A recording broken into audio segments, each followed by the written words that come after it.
How to hold government accountable for banking and corporate meltdowns, the Board of Boards.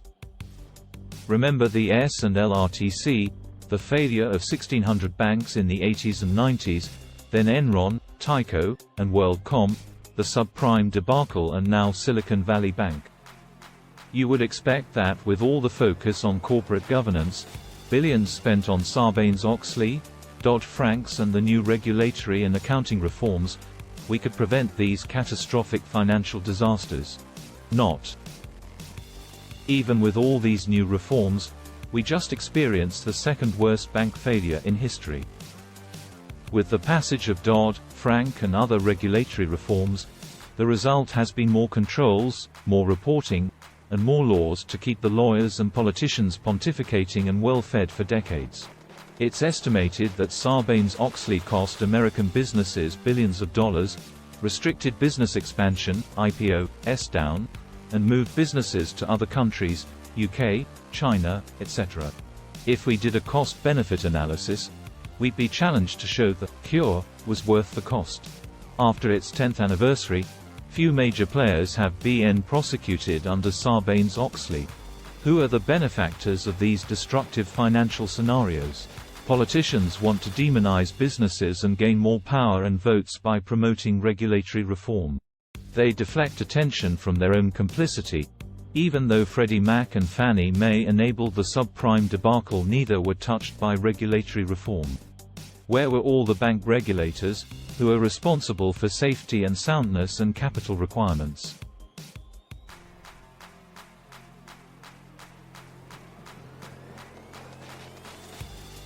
Who else benefits? Accountants, attorneys, compliance officers, consultants, and governance experts. There's actually a list of 100 most influential rock stars of governance. The media can raise ratings by capitalizing on the predictable script, catch the greedy business guys, force businesses to testify before a kangaroo court of politicians, show those affected employees who lost their pensions or jobs, shareholders who lost value. Then the big one. Encourage voters to support a bailout for the sins of politicians and the fat cats. This enables politicians and regulators to gain more power, businesses with clout to carve out their niche, and service providers to charge large fees. Great game for top-end players. Who loses? American taxpayers, employees, small businesses, shareholders, and the average people lose big time. Average people who pay the bills for the FDIC, taxes, and more worthless regulation. Honest businesses and small banks pay the price for more regulation and paperwork, shareholders lose their retirement, and employees are laid off. Despite tough rhetoric, no big bank CEO was jailed, politician or regulator held accountable for recent financial meltdown. This scenario happens every 10 to 15 years no matter which party is in power. So what is the solution? The Board of Boards. At a major governance conference, Christopher Cox, our former head of the SEC, made a profound statement. He said that government is not subject to the same corporate governance principles they insist public companies adhere to under penalty of law. What are these basic principles of governance? First, transparency. Sarbanes-Oxley, full disclosure and shareholder rights all focus on telling the truth in a simple way so those affected can understand the issues. Public companies must file public documents signed by public accounting firms, CEOs and directors. Full disclosure is mandatory. On the other hand, does anyone understand government accounting? Do we know the numbers? Does anyone understand the reports of the GAO? The CEO and CFO of a public company would be fired if they displayed this lack of transparency to public shareholders.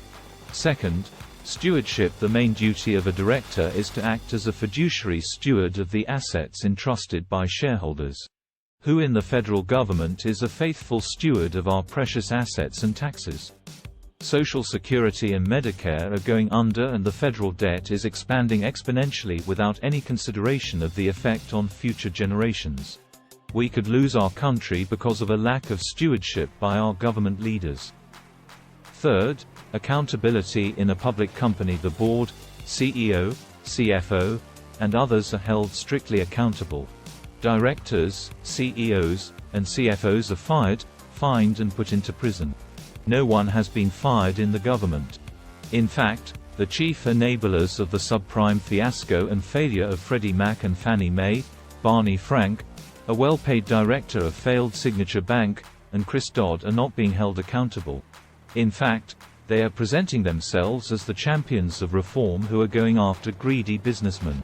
It's like having Madoff promoting Madoff Jewish fundraising reform. So there is no transparency, stewardship or accountability in our government. Every few years, because of this dysfunctionality, there's a financial meltdown, a bailout from taxpayers, more regulation, politicians and regulators return to law firms and public companies, and the government continues without any corporate governance. Everyone gets more power and money while the average citizen gets screwed. So what's the answer? The Board of Boards for Government. Every major organization needs the thoughtful, accountable oversight of a board of directors. The government oversees our economy. Who oversees the government? No one. We need a board of boards to oversee the largest organization with the most impact on all of us. We are the investors, customers and victims of USA Inc. Let's create a board of boards to oversee the government and report to us, the voters, taxpayers and stakeholders. The BOBs must be apolitical and have no official power or authority, or it becomes just another worthless commission.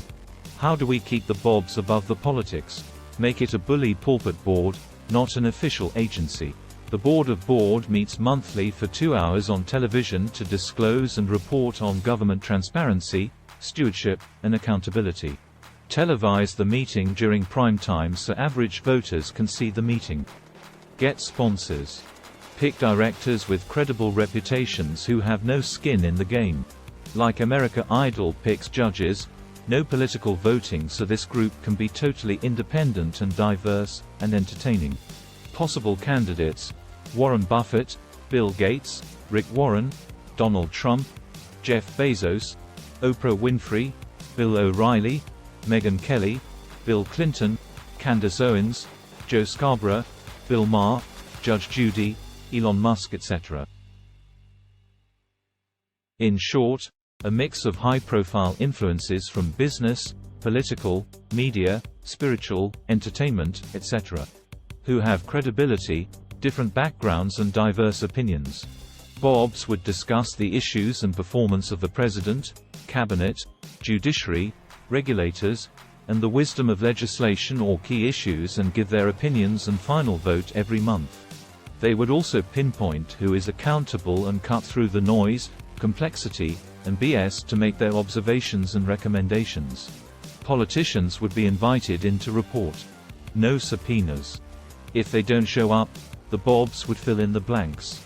The American people see corporate governance in action overseeing government, then instantly like or vote on the issues, values, players and allocation of resources every month based on the 2-hour televised meeting. Just like American Idol. The BOBs discusses and votes, then the people vote by phone or text. America needs a board of boards because government checks and balances are dysfunctional, information is distorted, and we only vote every 4 years. We have all the processes, information sources, regulations, laws, etc. in place. We just need to apply basic corporate governance to our government. The Board of Boards will be the most popular reality show on television. More importantly, we will raise the level of understanding and discourse and marshal the unified power of enlightened public opinion. If we do not apply good governance to USA Inc., the United States will become further polarized, ungovernable and continue to decline as a world power. Larry Cabaldan Boardroom Performance Group.